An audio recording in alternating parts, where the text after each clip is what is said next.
Timothy, it's such a pleasure to be connecting with you across from different parts of the world today to have this conversation. Thank you so much for coming online.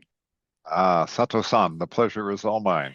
And Timothy, this is a natural, very like open conversation about everything.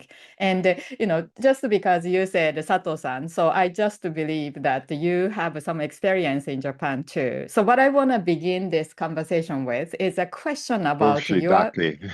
yeah, it's course like about your question about your, background and what took you here. So could you tell me a little bit about Yeah, your unique journey into this world? yeah. Well, um, yeah, I guess when I finished university in England in the mid 80s, it was a period of massive turmoil in the UK.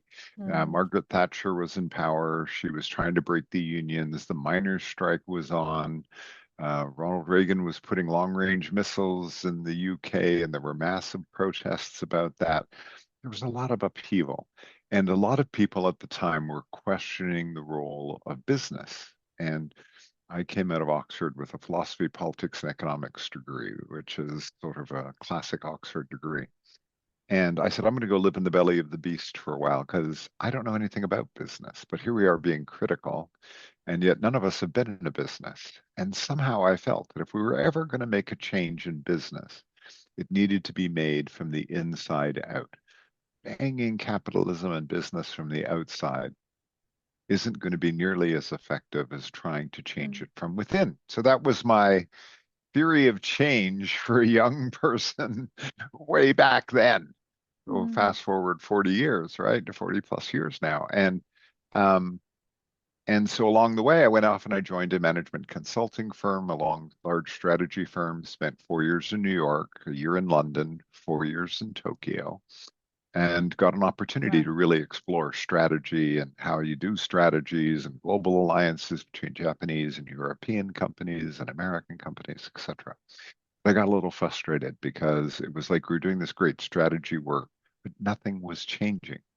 Businesses weren't executing on the strategies, or really, I thought, benefiting the way I would hoped they would from the very expensive advice we were giving them.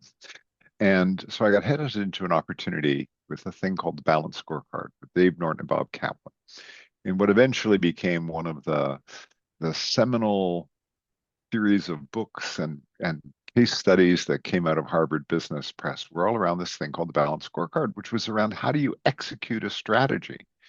And a Mm, balanced scorecard had its base the fact that you needed to change people and culture. And if you weren't working with people and culture, you weren't going to get your strategy executed from a financial point of view. And I loved that. And that resonated with me.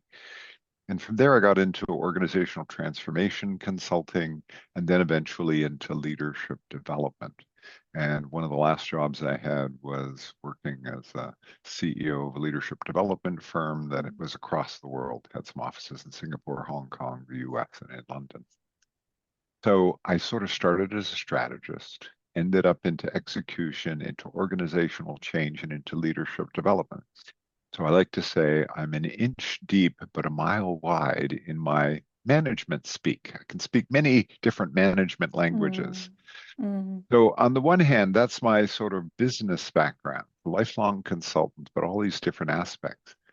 But fortunately, in 2008, my good friend Raj Sisodia invited me to a retreat that was being held by the CEO and co-founder of Whole Foods Markets in mm, Texas. And coming out of that, partnering with Patagonia and Southwest Airlines and Container Store and Trader Joe's, we started a movement mm, around this thing called conscious capitalism, that there was a better way of doing business and that these companies represented that. And we tried to see what did they all have in common. And the things that we developed um, from that became the four pillars of conscious capitalism, that companies mm, are purpose driven, that they're people focused, that they have really great conscious cultures, that they have a stakeholder orientation, and that leadership really does matter. And conscious leadership is an important part of what makes these good companies great companies. And so I've been involved with that movement ever since, co-authored a field guide on it, do a podcast with Raj Sisodia. And then last year I was asked to step in as the CEO, the Chief Mm. Enabling Officer for the conscious Yeah. capitalism movement. So I think that brings us up to date, sort of. Yeah, amazing. Because I remember in my very old entrepreneurship journey, right? Like, because I've been here for some time too, but I heard about John Mackey and the conscious capitalism. But when Mm, I connected with you through the mutual friends introduction, and yeah, didn't realize your background in that process, but that was when you were just stepping back into the CEO role, right? So yeah. what like made you do that to take the What CEO made me role? do that? Take it on now. Um, Yeah. well, because I think that you need to keep reinventing yourselves. And I think conscious capitalism, two things struck me. One, we need these kinds of businesses now more than ever in the world in which we live. We need this. We need to be more people focused. We need to be more stakeholder oriented. And we need to have more conscious leaders. And we need to be driven by purpose. Why do these companies exist? So, at one level, I believe this is even more important today than it was 18 years ago. Um, and then the second piece was we needed to reinvent it. We needed to make it relevant to today's business environment. And that was the second piece, because I think that in today's business environment, what I call radical uncertainty, right? I mean, from a geopolitical point of view, things have never been more confusing. Mm, Um, tariffs, not tariffs, changes in trade patterns, price of oil, we're in I could go on. We all know that there's turmoil and nobody knows what that's going to look like. But at mm, the same time, we have this thing that everybody's talking about, which is called AI. And mm, we have quantum computing coming, and we have robotics and nanotechnology and material science and biotechnology. There are a number of technologies that are all going to merge and interplay off one another over the next 3 to 5 years that are going to be massively disruptive to mm, our business models. We can always see some of it coming with AI, whether it's here yet or not, we see it coming. So mm, I sort of say, listen, this uncertainty isn't going to go away. This is the new reality that it's raining out, folks, and it's not going to stop raining. So we need to learn to work in the rain. And when I start talking about how do you build organizations that are going to survive and thrive mm, over the next 3 to 5 years, that brings me back to a couple of things. Companies are going to need to be innovative. They're going to need to be resilient, and they're going to need to be agile. Now, that doesn't sound terribly radical, but underneath that is the idea that to work, they're going to have cultures that have high levels of trust, high levels of engagement, and high levels of psychological safety. How do you build that? Well, how about being people focused, purpose driven, stakeholder oriented, and led by conscious leaders? mm, So, at this time of significant disruption, we believe that the organizations that are going to thrive and survive are going to be more like what we call conscious capitalist businesses. Because if you're driven by a hierarchical, fear, uncertainty, and doubt kind of business, you're not going to thrive and survive over the next 3 to 5 years. So a fundamental shift is occurring, we mm, believe, in how businesses operate and organize. And at the core of that are the principles and tenets of conscious capitalism. So that makes it really super relevant today. amazing. And when like everything you said is so relevant for all of us. Right. But Mm, we could just get so busy in the motion of doing things and then put that aside, right? Like, okay, that's a nice thing, but I would look yeah. at it when I have time. So, but I think what's also interesting is when you started the work 18 years ago, and coincident this is, but B1 also started 18 years ago. So that was kind of about the time some of these key long-standing initiatives started as well, in the business for good, conscious leadership space, right? B Um, Corp and yeah, and 1%, well, 1% was probably a bit a older, little later, but but yeah. yeah, but anyway, it's interesting to see when it was the time of initial kind of emergence of awareness around how businesses' role should change. But at that time, perhaps no business was really actively looking at even things like CSR and no ESG, no social impact conversations at that time. So, what do you see as two things? One is differences of the time then and time now. And what do you think is what's still the consistent truth between then and now? Mm. Well, it's interesting. In 2008, remember 2008, we had our first CEO summit, I think a week after Lehman Brothers collapsed. So we were holding a thing on conscious capitalism, and people were wondering, is it the end of the world as we know it? Because it looked like the financial world was going to take us all down. So in 2008, when we would talk about purpose or we would talk about stakeholders, people didn't know what we were talking about. They immediately said, "Oh, you're talking about CSR or corporate social Mm, responsibility." And we were saying, no, no, no, we're talking about how you run your business differently, that you need to be purpose driven and stakeholder oriented. And that was not language that people could understand or accept.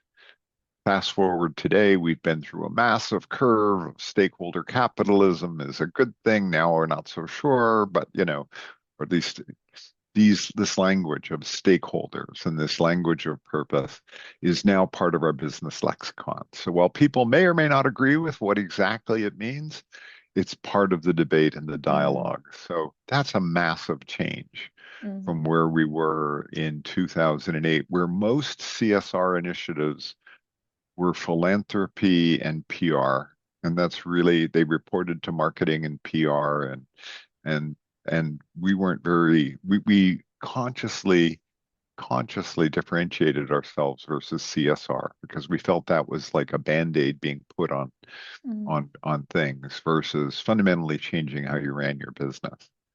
So I think that's changed enormously in terms of purpose and stakeholder being legitimate topics for discussion. Um, and I also think the thing that stayed the same though, and is still difficult for people to grasp is that it isn't just purpose and it isn't just stakeholder mm, orientation and it isn't just being a great place to work and it isn't just having conscious leadership. It's building a system where those things go together, that actually you bake that into the DNA of a business and then it mm, becomes a relevant way you run your business. Now, that was the message then, and that is the message now, is how this is an integrated approach. Because a lot of people still will go, "Oh, we have a purpose." Great, you have a purpose, but does it matter? mm, Is it part of your DNA? Or, we're stakeholder oriented, but are you really? And are you connecting that to the other bits of your business, to purpose and to mm, strategy and to your people? So this integrated approach, I think, is still really important. In fact, more important today than it was then. But that's the challenge that we all have, is trying to say this is fundamentally about a transformation of how we think about how businesses are best run. It's a transformation of how we run them. And it's an operating system, not just a mm, philosophy. And that is the part that people are still struggling to get. mm, mm. And for the people tuning into this conversation, Timothy, as well, if you are to really like highlight in the simplest term, let's say one or one to three top things that all the leaders need to be aware and thinking about, what would you pick as those top ideas? Yeah. Well, the first one is that this isn't a nice to have. This is a must have. So if you want to run your business successfully, to thrive and survive over the next 3 to 5 years, you need to take this super seriously because the businesses that are going to win are going to be the people who really put the emphasis on people and culture because it's only people and culture that are actually going to innovate and drive agility in this really uncertain world.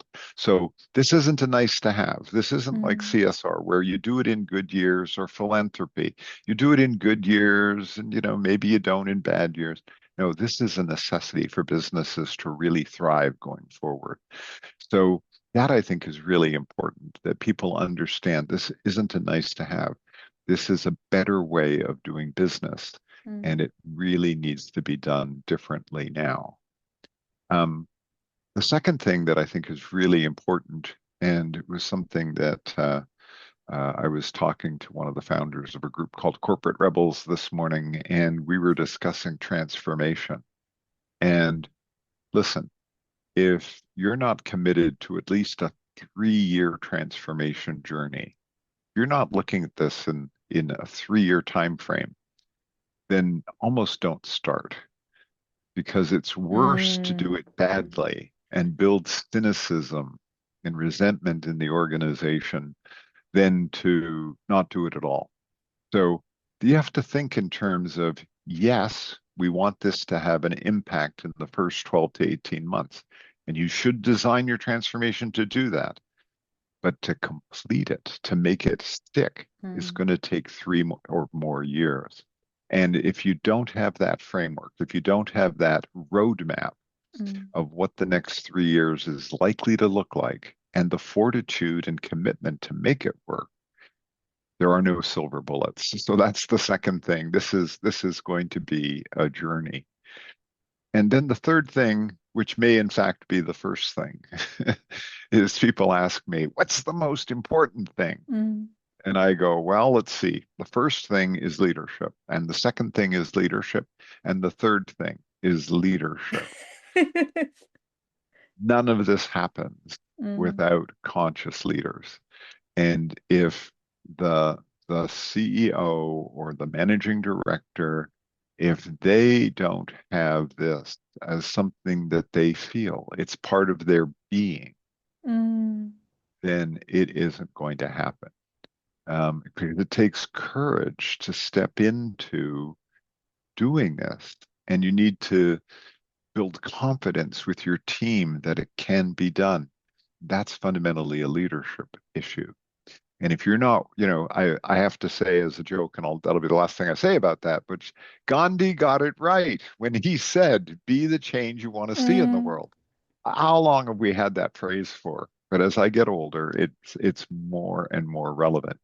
You want to lead one of these businesses, you've got to be the change you want to see in the world. You've got to be working on your own mm, development. You've got to be working on deepening your own sense of being and being true to your purpose and being true to your authenticity as a leader. And that's what's going to be the rocket fuel that powers the other things that I talked wow. about. That is actually very powerful what you just said. And, I think as individuals and also leaders, we went through our journey. And in the process of journeys, we learned a lot of things like, okay, we have to present ideas in this way or right way, or, what others succeeded with. Or so we learned a lot of things. So some of the leaders perhaps feel that knowledge and experiences that they Mm, gained over the years operating in the different environments, right? mm, Impacted the way they think they are today. mm, And mm, so, if such a simple insight like be the change and authenticity and things like that is the most powerful thing today, then mm, how can those leaders who feels a little bit uncertain about how to show up to kind Mm. of be that? Like, are there any specific things that you recommend or? Therapy. Get a good therapist. The listen, we're talking about a journey that each individual is got to make on their own. And it is about being, and it is about going deeper in understanding who you are and understanding your patterns of behavior, your patterns of leadership, and being willing to have an open mind about how that may need to shift. But if you're not curious about yourself first, if you're Mm, not curious about um, how you need to lead differently, if that's not even a question that you're asking yourself, what do these times demand of me in terms of how I lead differently? mm, That question isn't relevant to you, then you're probably not the right person to be doing this, um, because our leadership models need to evolve to be impactful in this new world that we're describing. And all of us need to change and adapt and evolve for that. We're having a CEO summit in September, and one of the three themes is how, as a leader, do I need to show up differently in a world of uncertainty? mm, Because I'm having to make decisions now with less surety, with less data. Um, I need more input from diverse people around the table, but still, we're going to be making decisions with a lot less certainty, because we can't be certain about uncertainty, and that's the world we live in. What does that mean for our leadership mindsets in terms of how we need to continue to evolve that thinking and how we show up? Because what's really critical here is that we build trust with our colleagues, with our teammates, with the whole organization, with our stakeholders. And how do you build trust? By being authentic, by being mm, seen as being transparent. And all of those things require us to have a certain level of self awareness, what many people call emotional intelligence. So, paradoxically, in a world of the AI, EQ becomes even more important than it has in the past. And that's particularly true of leaders who want to try to lead in an era of uncertainty where there's a mm. lot of fear and doubt out in the world and inside your organization. Mm. The AI topic, well, it's everywhere. But I think most cases, the topics about the AI is currently on how to become more productive, how to use which best tools in which best way to achieve more, with less. And so that is the current main focus in the business space with AI. But I think Mm, it sounds like what you are saying about AI is very different dimension because AI mm, technology is still evolving, so we don't know exactly where it goes. But you seems to be quite certain about this importance and the power of emotional intelligence. mm. What gives you that certainty that this is actually really important? Yeah. Well, I sit on the board of a company and we had a debate or discussion about this 3 or 4 months ago. And one of the things that I took away was, listen, at some levels, AI is going to be commoditized. Um, let's say you're in the banking business. Everybody will be able to do loan processing in 2 minutes. That's not going to differentiate you. So Mm, at some level, AI is going to commoditize a lot of processes. Got it. So if everybody's got it, how do I differentiate myself as a business, right? Where's my differentiator? And I'm holding aside the fact that that may come with a real cost in terms of work and jobs and things. But let's assume every bank that wants to survive is going to have to be able to be competitive in mm, that 2 to 3 minute time window. People are going to demand that. Customers will demand that. So where do you differentiate yourself, right? And we don't know, right? But what I would bet on is that where you're going to differentiate yourself is on your relationships with your customers, your relationships with your stakeholders, relationships with the communities in which you operate on. That human dimension, that relationship dimension is going to be amplified by the fact that AI commoditizes a lot of work. Mm, And so that becomes part of the differentiator. That's one thing. And then I think the second thing is um, if you want to be really creative, people talk about the other advantage of AI is accentuating the human mm, aspect of what we're good at, accentuating our creativity, accentuating our ability to um, to accomplish certain things that are not commoditizable.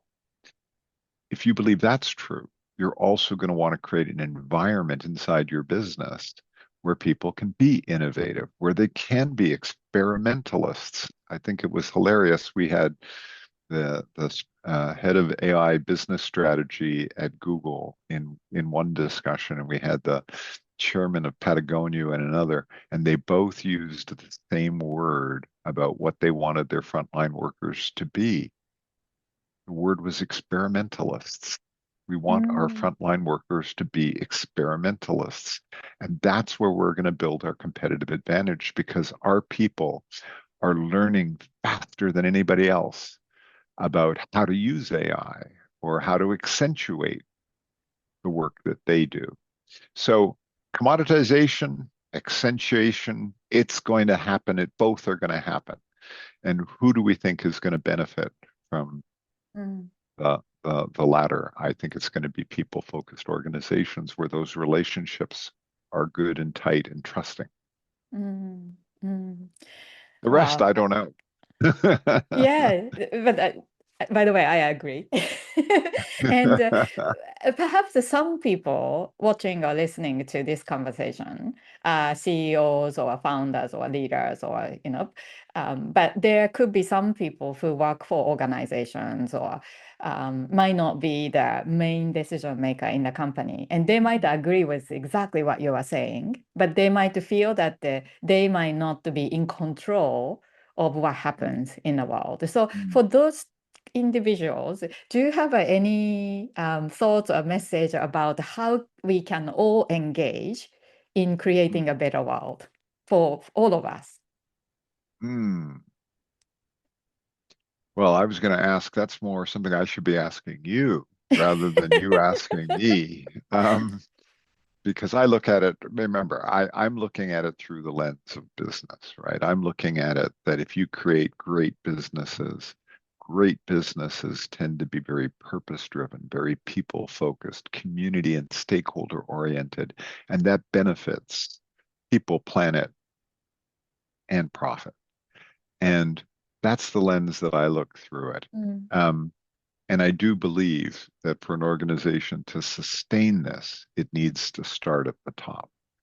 Now, having said that, if you're a leader of a department or a division or a business unit, you have a circle of control. You have things that you can decide on.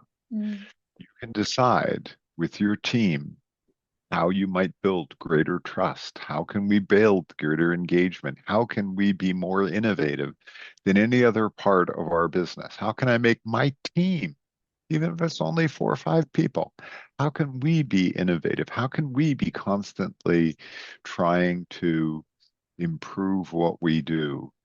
And by the way, create more meaning and engagement on our team. So how do we build high performance, fun teams to be a part of? Because guess what? When people are fun and they like the people they're working with, they're passionate, they will innovate, and your team will outperform others. So that is the groundwork that you need that each leader can do, no matter mm, how small their scope may be.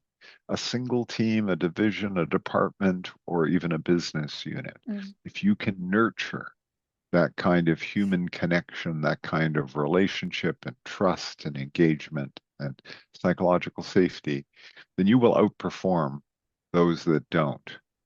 And whatever the part that you don't control is that comes from on top, you'll do a better job of trying to do that in a Mm. agile and innovative way than the others that are involved. And people will start to notice. They'll go, Mm. "Ah, Sato-san, what are you doing on your team? Your team is so good. It's outperforming everybody else. What's your secret sauce?" That's yeah, yeah, yeah. Great, great. Yeah, I think sometimes we forget that we are leaders, like in different Mm, spaces, not in just in one place, right? So perhaps even families, like if you have family and the kids and the partners, then you may be a leader in the family, and even kids can be the leader of the family, right?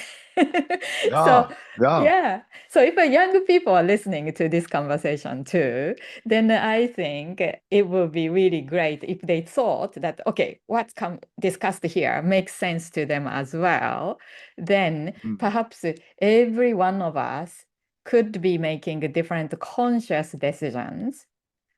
mm, Perhaps when we are choosing which products to purchase or which companies, services we use, we are not yeah. only thinking about which one is more Mm, convenient, lowest cost, but if we are thinking about which ideas behind the companies do we mm, resonate with, and making those decisions perhaps is also another very powerful way to yeah, change and influence what's happening in the world.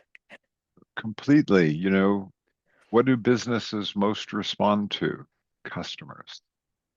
There is no business without customers. Mm, And what customers choose and don't choose has a huge impact on how businesses respond. There's an app that I use. Now, some people criticize the app and saying it's not perfect, it's not complete. And I go, that's true. But you know what? It makes me make better decisions mm. about what I buy because I can scan the barcode and it gives me a score. And I then start to buy Wow. those products that have higher scores. I will compare my two oat milks and go, oh my, that one's a 64 and that one's an 83. No brainer. I'll buy the 83 one every time.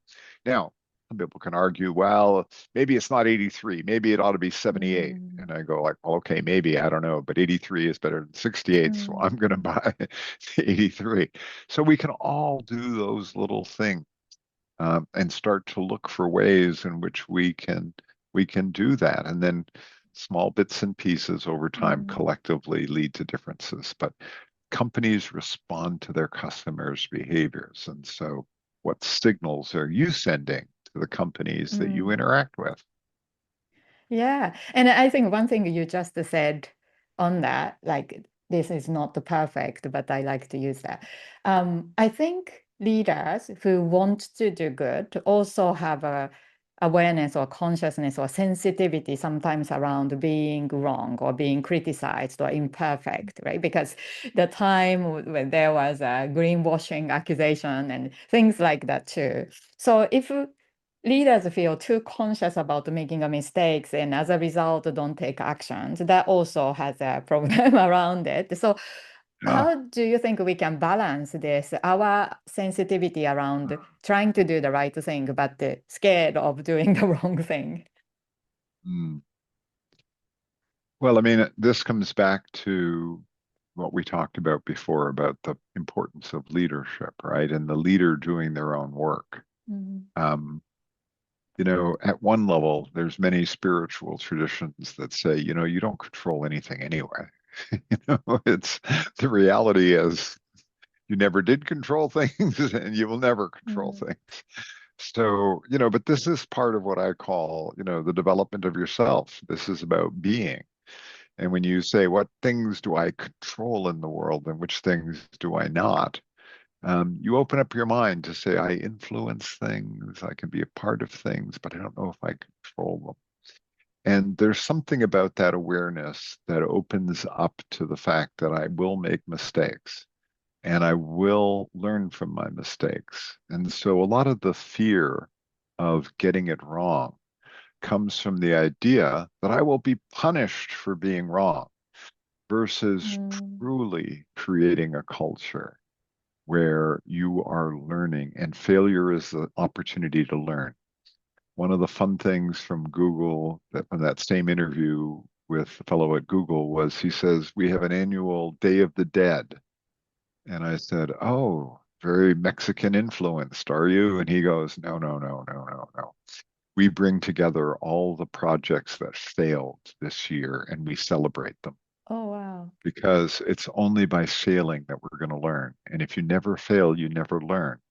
And one of the things that's even more important with all of these AI experiments is going to be you need to fail fast and learn. Now, people say that you need to fail fast and learn. Everybody goes, yeah. Mm, But what does it really mean, right? What does it mean to create an environment where, hey, failure happens and it's okay as long as you learn? Now, there are some things where you're betting the whole company. Well, mm, that's a different thing, but it's very, very rare. A senior leader is making a bet the company bet. What they're often doing is having lots of experiments, lots of projects of things that we're going to try that and mm, see what happens. And having that ability to get rapid feedback and then adjust mm, is the only way we're going to be able to steer these ships.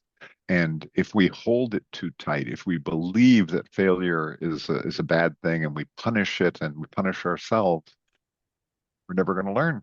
And if you're never going to learn, you're never going to innovate. If you don't innovate, mm, you're going to die. So I don't know if mm. that answers it, but Yeah, that's it one that approach. perfectly answers. And then these are the little things that matters because leaders often may not be able to talk about a certain dilemma and feelings to others because they feel that, talking about it shows weakness or uncertainty, and don't demonstrate the right quality or something like that, right? Like, so being able to hear from people like you that actually failing is okay. Actually having these dilemma is okay as well. It's just very Yeah. encouraging. Well, I also think there's another element. People have also been talking about this idea called a growth mindset Mm, versus a fixed mindset. And the idea of a growth mindset is that the only way you learn, I mean, failure is a great example. In the fixed mindset, I fail. Let's find out whose fault it was. Let's make sure we punish them. In a growth mindset, it's we failed. That's interesting. Why did we fail? What did we learn? What will we do differently? And, I don't want to oversimplify those two concepts, but it's a very important part of our language now about leadership development. Are we developing leaders with a growth mindset, growing as people versus a fixed mindset? This is the way it is. It's a black and white world.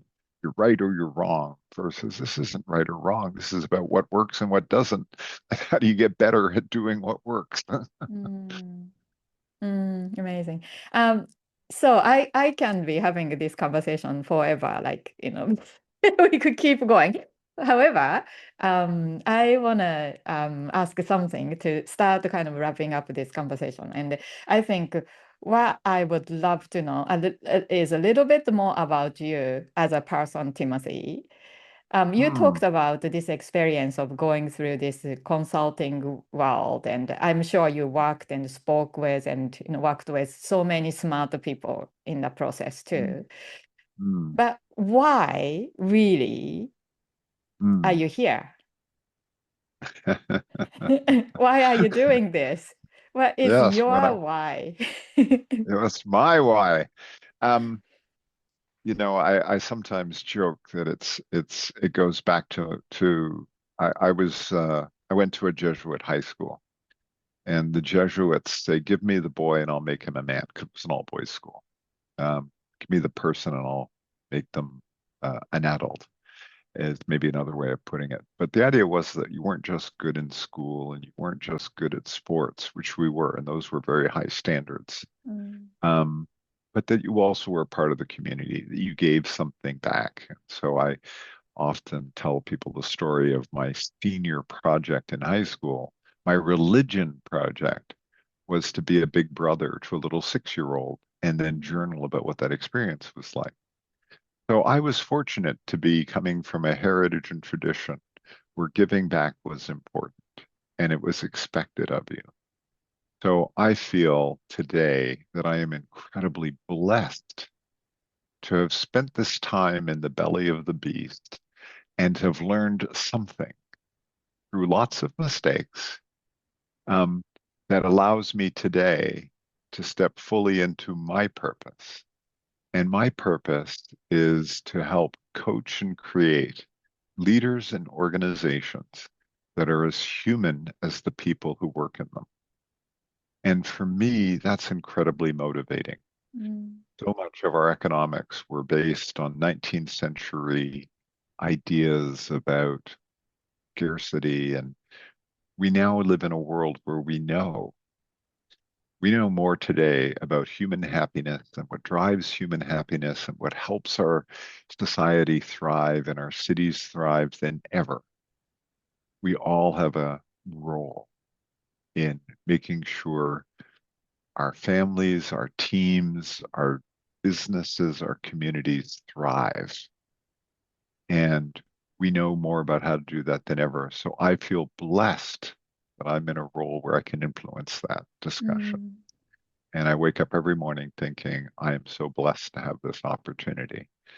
So I throw down the challenge to your listeners. What are you going to do today to Mm. help your family thrive, help your business thrive, help your community thrive? Because what else is there?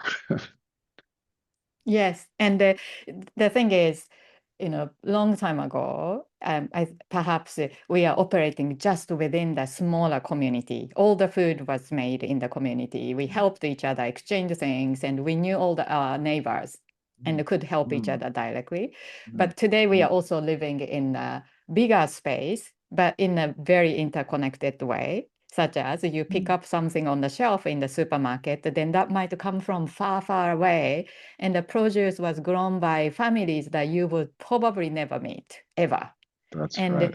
That's so when that is happening and it's so interconnected, what do you think is, the world that we are creating here, Timothy? Because as parents, we care about our own children's future, but mm, there seems like lots of things are happening that seems to be impacting us directly, but it's happening somewhere mm, far away too.